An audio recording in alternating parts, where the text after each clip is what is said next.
పాప 15,000 ఏమో చంద్రబాబు నాయుడు గారు చెప్పండి చెప్పాడు. చంద్రబాబు నాయుడు గారు 15,000 కూడా మోసం చేసేటప్పటికి పాపం మా బ్రదర్ నాయుడిని ట్రోల్ చేస్తున్నారు. ఇది కూడా చక్కగా ఉన్నది ఉన్నట్టుగా ఒప్పుకున్నారు. అన్ని సైమల్టేనియస్గా ప్రారంభించడం వలనే డయాఫ్రమ్ వాళ్ళు కొట్టుకుపోయి ఇవాళ ఇంత దుస్థితికి పోలవరం ప్రాజెక్టు వచ్చిందనేది ప్రజలకు చాలా స్పష్టంగా అర్థమయ్యే విధంగా చర్చ లేకోకుండా మా మిత్రుడు ఇరిగేషన్ మంత్రి నాయుడు గారు అంగీకరించినందుకు ధన్యవాదాలు ఈ సందర్భంగా చెప్పదలుచుకున్నాను. ఓకే,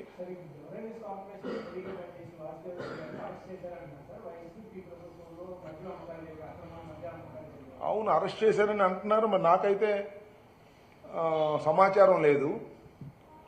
ఎండీగా పనిచేసిన వాసుదేవరెడ్డి గారు అరెస్ట్ అయ్యారని అరెస్ట్ చేశారని ఏదో 1-2 ఛానల్స్లో వస్తుంది. అవుట్ ఇట్స్ ట్రూ నాకు తెలియదు. అయితే ఆయన అరెస్ట్ చేయాలని, ఆయన మీద కేసు పెట్టాలని, ఈ మద్యం కేసులు ఆయనతో పాటు ఇంకా చాలా మందిని పెట్టాలనేటువంటి ప్రయత్నం నారా చంద్రబాబు నాయుడు గారి ప్రభుత్వం చేస్తున్నట్టుగా మనకి ఆ ఎల్లో మీడియా, ఈనాడు, ఇప్పుడు రామోజీరావు గారి పత్రిక లేదా ఆంధ్రజ్యోతి చూస్తుంటే అర్థమవుతా ఉంది. నేను అడుగుతా ఉన్నానయ్యా, మద్యంలో స్కామ్ ఎక్కడ అవకాశం ఉంటుంది నాకు తెలియక అడుగుతాను.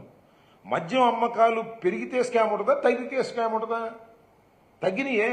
మా టైంలో మద్యం అమ్మకాలు తగ్గాయి. మా టైంలో మద్యం షాపులు తగ్గాయి. మా టైంలో డిస్టిలరీ కొత్త వాటికి ఏమిటికి పర్మిషన్ ఇవ్వలేదు. ఆ డిస్టిలరీలే కొనసాగాయి. స్కామ్ ఎక్కడ అవకాశం ఉంటుంది? అంటే చెత్త నుంచి స్కాములు తీసినట్టుగా మద్యం నుంచి స్కామ్ తీసి ఎవరిని ఎత్తునో వేయాలనేటువంటి ప్రయత్నం చంద్రబాబు నాయుడు గారి ప్రభుత్వం చేస్తున్నది. చంద్రబాబు నాయుడు గారి ప్రభుత్వం అధికారంలోకి వచ్చిన తర్వాత కక్ష సాధింపు చర్యలుండవని పెదాలతో చెబుతున్నారు, మాటలతో చెబుతున్నారు. చేతల్లో మాత్రం ఎవరైతే జగన్మోహన్ రెడ్డి గారికి సన్నిహితంగా ఉన్నటువంటి వ్యక్తులని, అధికారుల్ని, నాకు దురదృష్టం ఏంటంటే వైసీపీ ఐపీఎస్ ఆఫీసర్లు అంట. మన పత్రికలు చూశాను నేను. వైసీపీ ఐపీఎస్ ఆఫీసర్ని 19 మందిని రోజు ఉదయం వచ్చి సాయం దాకా కూర్చోమన్నారంట. అది చిన్నప్పుడు మేము గుర్తుంటాం, మనం చదువుకునే రోజుల్లో ఆలస్యంగా లేటుగా వస్తే అరే ఇప్పుడు నుంచి సాయం దాకా గోడ కూర్చోమని వాళ్ళు. అట్ట ఉంది ఇది. నాకు అర్థం కల కొత్త పద్ధతులు పెట్టేశారు. వైసీపీకి అనుకూలంగా ఉన్నారంట వాళ్ళు. నాకు తెలియదు ఐపీఎస్ ఆఫీసులు వైసీపీకి అనుకూలంగా ఎందుకుంటారు, ఐఏఎస్ ఆఫీసులు వైసీపీకి అనుకూలంగా ఎందుకుంటారు.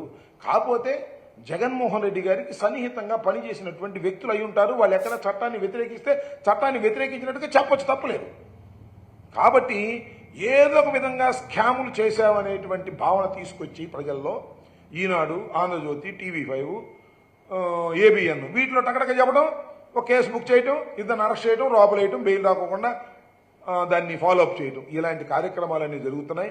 కక్ష సాధింపు చర్యలు లేవు.